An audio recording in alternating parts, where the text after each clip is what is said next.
11월 18일 살아계신 하나님의 말씀 로마서 8장 31절부터 39절 말씀으로 어찌 사랑하지 않을 수 있으리요? 라는 제 말씀드립니다. 양아들을 친아들처럼 사랑하는 부모가 있습니다. 물론 그래야 되겠지만 말이죠.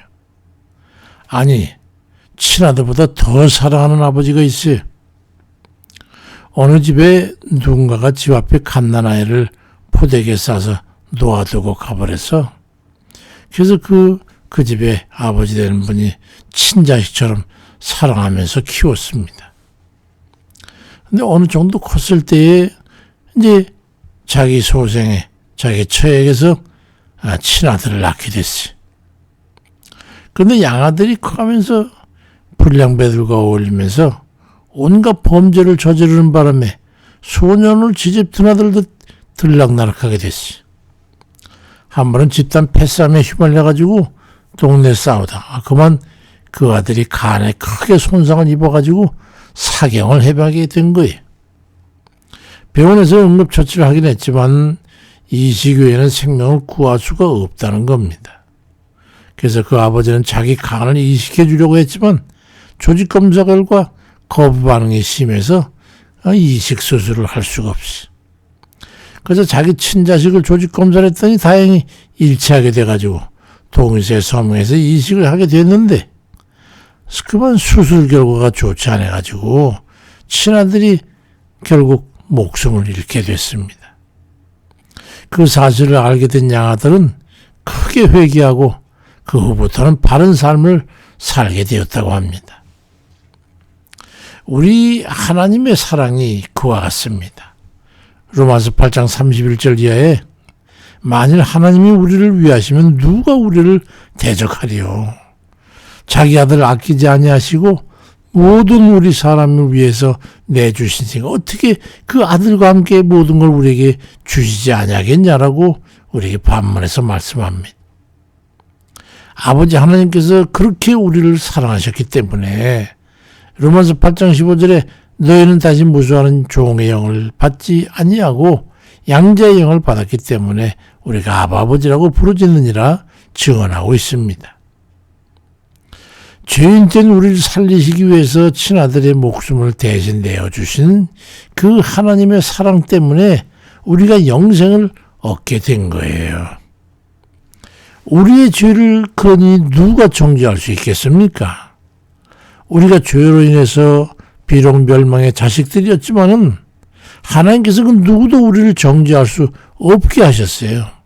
왜냐하면 우리를 정죄할 수 있는 심판주신 하나님께서 그 아들을 대신 죄값을 내주셨기 때문에 이제 그 양아들 하나 남았는데 그 누구도 그에게 죄값을 물을 수 없도록 해놓으신 거예요. 로마서 8장 33절에 누가 너희 하나님께 택한 자들 고발하겠냐? 의롭게 하신 이는 하나님이 누가 정죄하겠냐라고 말씀하고 있습니다. 우리가 의로워서 의롭다고 여기시는 게 아니에요. 우리가 우리의 죄값을 대신해 죽으신 하나님의 아들을 신뢰해서 온전히 믿고 의지하고 의뢰하기 때문에 친아들의 대속의 죽음을 헛되이 하지 않고 아버지 뜻대로 살려고 작정하고 그 뜻에 따라 살아가는 그 양아들들의 모습을 긍휼히 여기셔서 의롭다고 인정해 주시는 겁니다.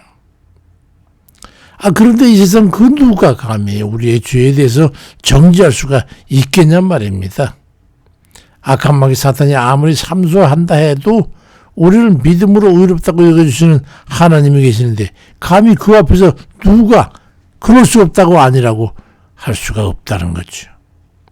사탄이 참소를 하긴 해도 죄를 지은 건 맞다.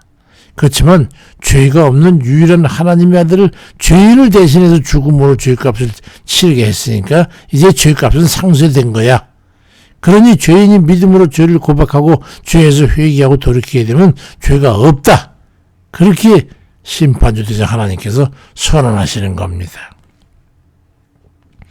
이 대속의 죽음을 헛되이 할 수 있습니까? 세상에 누가 말이죠. 아무리 예수 그리스도 우리 주의 대속의 죽음을 무위로 돌릴 수는 없는 거예요. 마귀 사단도 그런 권세가 없고 죄인된 우리도 그렇게 안 타고 싫다고 그렇게 뻗을 권세가 없다는 거죠.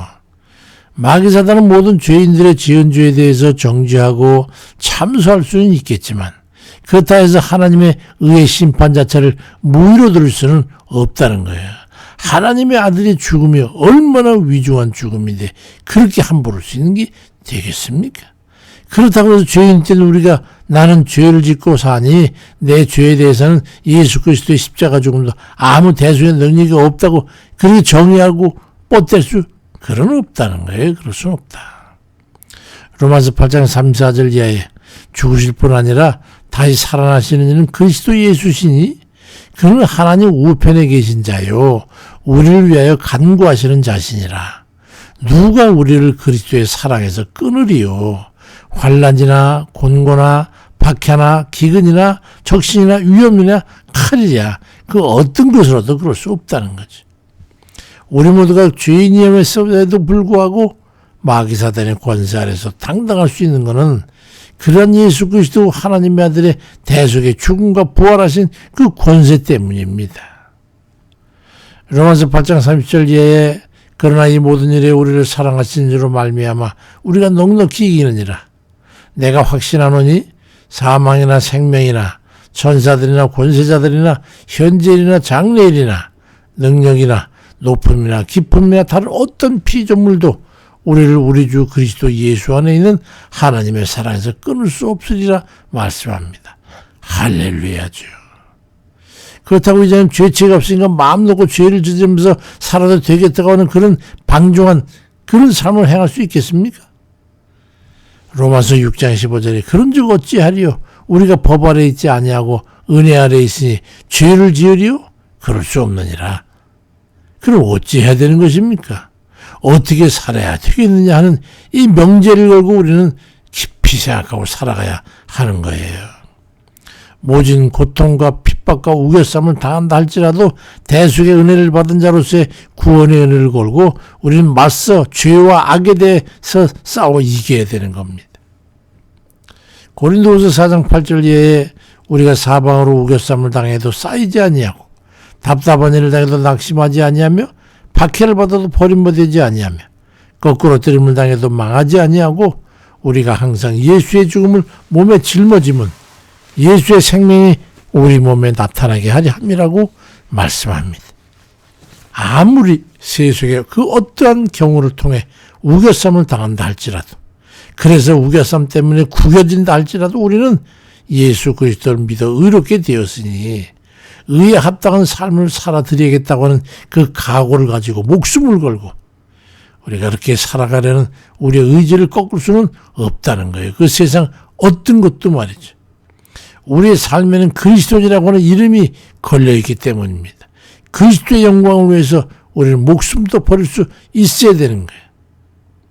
우리를 위해 죽어주신 우리 주님을 어찌 사랑하지 않을 수가 있겠습니까?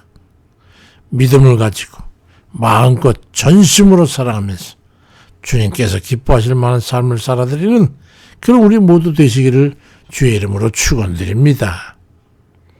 감사하신 주님, 우리를 위해서 주님께서 생명까지 바쳐주신 그 은혜에 대해서 우리가 어찌 감사치 않을 수 있겠습니까? 어떻게 그걸 부인하는 삶을 살 수 있겠습니까? 어쩌면 하나님을 기쁘시게 할까? 어떻게 하면 우리 주님의 죽음에 헛되지 않은 그런 의로운 삶을 살까? 오직 이 믿음이 흔들리지 않고 오직 주 믿음으로 하나님께 영광 돌리는 그런 삶을 살까를 그렇게 늘 생각하고 살아가는 저희들에게 아버지 인도해 주옵소서. 아버지 연약한 육신도 걸고 어찌하든지 그 믿음의 삶을 살아가고자 하는 아버지 연약한 이들 기억하셔서 저들의 간구를 들으시고 응답해 주시며 건져주시고 고쳐주시고 치료해 주옵소서. 아버지 그 일을 위해서 주님 3년 공생에 얼마나 많은 아버지 노력을 기우시고 애쓰시고 수고하셨는지 우린 잘 아오니 오직 믿음으로 다 아버지의 구원받도록 역사해 주옵소서. 어려운 가운데 낙심 가운데 아버지 실패한 일이 있어서 아버지의 난감 가운데 있는 사랑하는 자들도 기억해 주셔서 제가 다시 일어서서 주님 의지하고 아버지 다시 또 걸음을 걸어 나갈 수 있도록 도와주옵소서. 새로운 일들을 놓고 거침없이 믿음을 통해 승리하며 나아가는 그런 하나님의 백성들에도 축복하시고 그 발걸음을 인도해 주옵소서. 감사드리고 이 모든 말씀을 우리를 위해 짊어지시고 죽음을 택하여 주신 예수 그리스도의 십자가 보혈의 은혜로 그리고 또 주님 사랑하는 그 사랑으로 우리를 사랑하신 우리 주 예수 그리스도의 이름으로 기도드립니다. 아멘입니다.